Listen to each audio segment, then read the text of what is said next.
This whole motorcycle culture has sure changed in the last 40, 50, 60 years. I remember when riding a motorcycle was like a bad thing. You were like a rebel.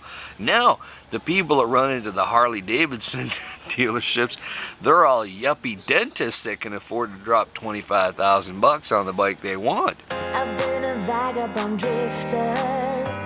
I'm just taking one step at a time. I feel the scars and the blisters. Now I just gotta give up and resign. I'm going fast, going nowhere. I keep on falling head over heels.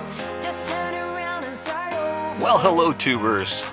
Today we're going to talk about the things the motorcycle safety people never talk about. So you're ready to ride your bike, whether you are an experienced rider or you're a newcomer to this whole thing, it doesn't really matter because you got to get your ducks in a row. And part of getting your ducks in a row is making sure you've got full medical coverage. You got your deductible covered.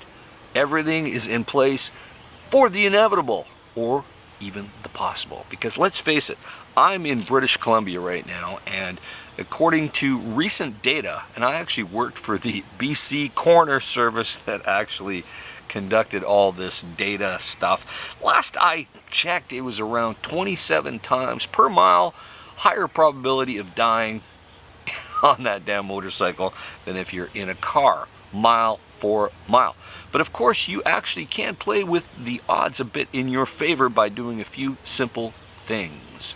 Part of what you can do is always ride sober. Yeah, ride sober, number one. 2, don't let the speed get ahead of you. You can control the speed.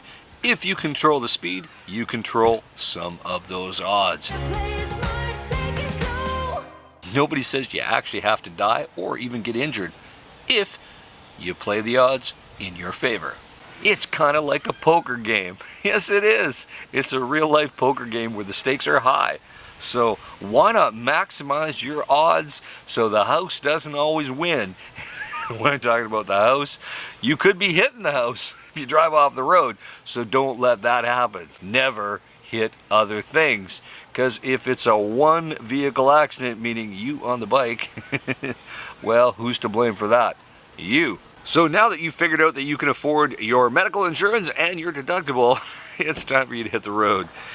And let's talk about what could happen and are you ready for it? Because let's face it, if you're, say, married and you're now disabled, is your wife ready to actually look after an invalid? Will you actually be an actual husband? Will you actually be a husband if you're actually going to be an invalid for a long period of time or even for the rest of your life? Maybe you can't even walk.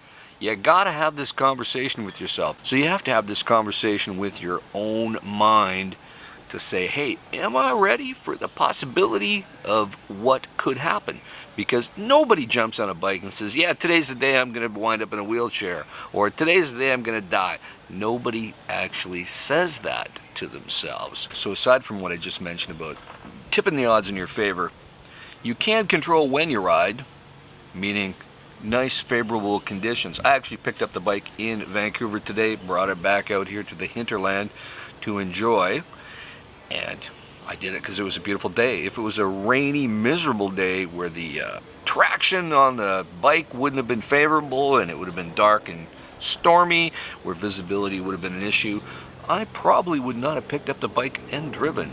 But I realize many of you use a bike as a main form of transportation and you can't really choose when you ride. You just got to ride because it's your main form of getting to work or doing what you got to do. I get it. And I've been in your shoes. My first bike actually was a 1978 KZ Kawasaki 400. Yeah, it was a little bike, but it did the job. I was in high school at the time. And after that, I moved up to a 4-cylinder CB 500, or was it the 550? I can't remember exactly, but it was the big 4-banger Honda. Good bike, very reliable. And you know, I used it to go to school, used it to go to work. Great bike. Did I have some close calls? Yes, I did. Did I not have ABS on my bike? No, I did not. They did not have ABS or anti-lock brakes back then. I even remember having to figure out if I had enough fuel. I had to open the gas can up on the tank and slosh it around to see if I had any gas. That was the old days of biking. There was no relying on any technology. It was all you and your noggin. Hell, I even remember driving my motorcycle in California in the 80s without a helmet. Boy, have times changed. Yes, they have. Let's face it, in the last 40 years that I've been driving bikes, the roads have become more congested, and the cars today have way more electronic gadgets and touchscreens, and people are all playing around and listening to their music and doing all sorts of crazy stuff that distracts them so that they can, what? Hit you accidentally, maybe on purpose, through neglect. Who knows? Do you really want that to happen to you? No. So remember that people running around in their Prius or their Tesla or God knows whatever new whiz-bang fancy car with all these touch screens and streaming music apps running, they're too busy enjoying their time in their little cage in their car. So when you're going by them on the freeway and they just do a whip, a lane change, and don't see you, bad things can happen to you. Yeah, they're going to have a little smudge on the back of their car where they're just going to have it replaced and repainted, but you could go to the hospital. So don't let that happen to you. Now, I don't want anybody to be discouraged from riding a bike because, as I said, you can control many of those odds in your favor by deciding when you're going to ride, how you're going to ride. You are the master of your own domain when it comes to your motorcycle. This whole motorcycle culture has sure changed in the last 40, 50, 60 years. I remember when riding a motorcycle was like a bad thing. You were like a rebel. Now, the people that run into the Harley Davidson dealerships, they're all yuppie dentists that can afford to drop $25,000 on the bike they want. Maybe even more, because it's yuppies. Harley Davidson has priced themselves out where only the upper middle class can generally afford to get the premium new bikes. Hey, if you can write a check for $25,000 or $30,000 for a new hog and you've never even ridden before, guess what? You're gonna die possibly or get hurt. So take some instruction, learn from people around you that have a little bit more experience.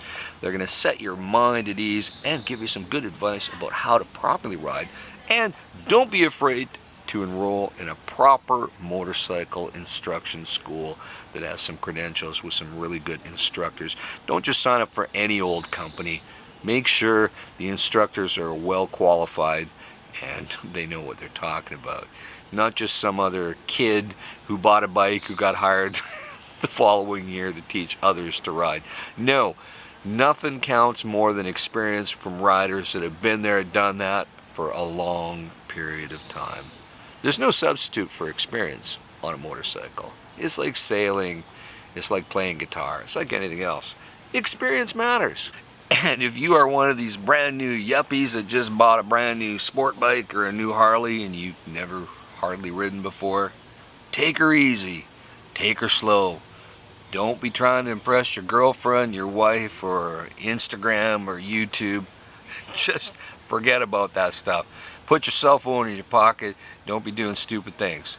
Don't be drinking, don't be smoking, don't be texting while riding. Hey, even my bike came with an actual cell phone holder. Guess what? I don't put my cell phone in it. Probably gonna take it off the handlebars because I don't need the distraction of who's texting me while I'm riding. I got enough stuff to pay attention to while I'm on the freeway. I don't care if you've texted me while I'm riding. My phone's gonna stay in my pocket and I'll get to it when I get to it when I'm parked. Life is not just about your damn cell phone while you're riding a bike. Situational awareness is very important on a motorcycle. So when you're driving around and you suspect the people around you in the cars don't see you, well, that's a good assumption. Assume everybody can't see you. Pretend you're actually invisible. Because in many situations, when somebody hits you, when the police ask them, hey, why'd you hit the guy? They go, oh, I didn't see him, man. They don't see you. So, conduct yourself accordingly. Just some sober thoughts about riding during this summer 2020 because many of us are doing staycations. We can't fly to see the people we want. We can't do the things we want abroad. So we're buying bikes, we're riding, we're camping, we're doing what we want around our home. And because of that, the roads are going to be quite busy. The airport's not so much. Get what I'm saying? So in the meantime, folks, stay safe. Keep your wheels, two wheels, on the ground at all times. And I'll talk to you soon. Over and out.